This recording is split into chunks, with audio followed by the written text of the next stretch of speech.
Notre pays a souvent été sauvé par des femmes courageuses, et tu es l'une d'entre elles.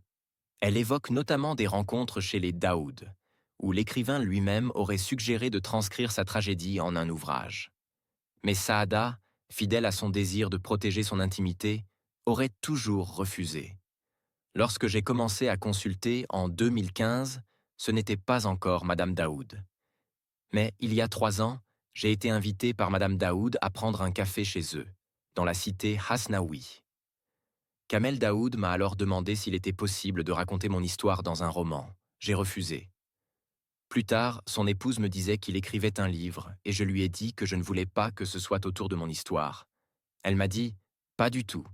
Je suis là pour te protéger. » Elle accuse l'épouse de Kamel Daoud de violer le secret professionnel en divulguant des éléments personnels, notamment des rapports médicaux et des documents relatifs à sa santé.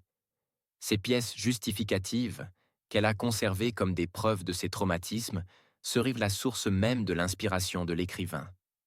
Lors d'une récente interaction avec l'épouse de Kamel Daoud, cette dernière aurait nié en bloc toute inspiration directe dans la rédaction de Ouris, avant de lui remettre une copie du livre signée, accompagnée d'une dédicace flatteuse de l'écrivain. Notre pays a souvent été sauvé par des femmes courageuses, et tu es l'une d'entre elles.